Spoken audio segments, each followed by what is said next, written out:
मैं मामूली आदमी नहीं, दिल्ली का सीएम हूं। मैं सिर्फ सीएम ही नहीं बल्कि आम आदमी पार्टी का सीईओ भी हूं। चुनाव होने वाले हैं और मुझे चुनाव प्रचार करने का पूरा हक है, इसलिए मुझे किसी भी हालात में रोका नहीं जा सकता। पूछताछ करनी थी तो वीडियो कॉन्फ्रेंसिंग के सहारे क्यों नहीं की? वे सवाल वे भी भेज सकते थे जिनका मैं लिखित उत्तर दे सकता था। गिरफ्तार करने की क्या आवश्यकता थी? गिरफ्तार किया तो फिर रिमांड पर क्यों भेजा? अरविंद केजरीवाल की तरफ से अभिषेक मनु सिंघवी ने ये सारी दलीलें हाईकोर्ट में दी, लेकिन दिल्ली हाईकोर्ट के सामने ये सारी दलीलें बेमतलब साबित हुईं। जस्टिस चंद्रकांता शर्मा ने 25 मिनट तक अपना फैसला पढ़कर सुनाया और साफ तौर पर कहा कि ये याचिका है अवैध। कानून की नजर में आम नागरिक और मुख्यमंत्री समान है। जांच एजेंसी के पास साक्ष्य हैं, उसके आधार पर केजरीवाल की गिरफ्तारी न्याय संगत है। रिमांड पर लेकर पूछताछ करना भी जरूरी था। पीठ ने स्पष्ट किया कि ये मामला सिर्फ केजरीवाल की गिरफ्तारी और रिमांड का नहीं, बल्कि आम आदमी को ये समझना भी जरूरी है कि गिरफ्तारी और रिमांड वास्तविकता में क्या है।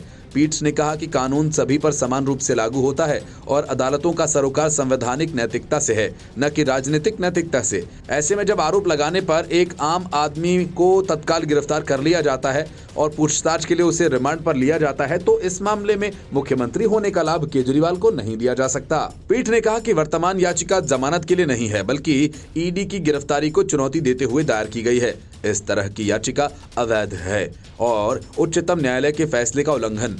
इस याचिका पर विचार नहीं किया जा सकता। जांच एजेंसी पूछताछ करना चाहती, इसलिए विशेष अदालत ने विधि अनुसार केजरीवाल की रिमांड ईडी को दी।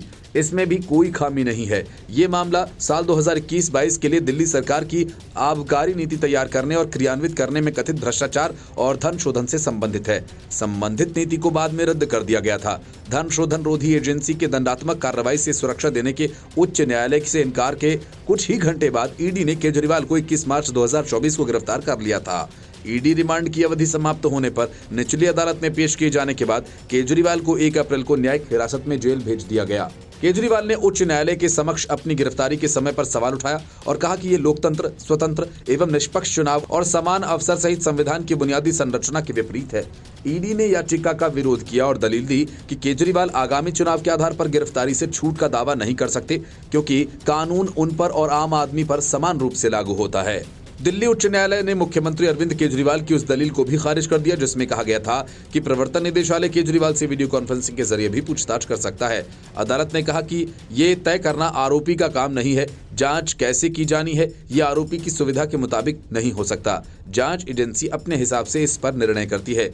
क्योंकि यहाँ याचिकाकर्ता मुख्यमंत्री के पद पर आसीन है, तो इसका ये कतई मतलब नहीं है कि जांच एजेंसी और अदालतें उनके मुताबिक निर्णय करेंगी। यहाँ कानून का शासन है। फैसले के वक्त पीठ ने कहा कि ईडी की शिकायत के मुताबिक आम आदमी पार्टी की तुलना एक कंपनी से और अरविंद केजरीवाल की तुलना उसके निदेशक के रूप में की गई। पीठ ने यह स्पष्ट करते हुए कि वर्तमान मामला केंद्र और केजरीवाल के बीच नहीं, बल्कि केजरीवाल और ईडी के बीच है। Bureau report, news of India.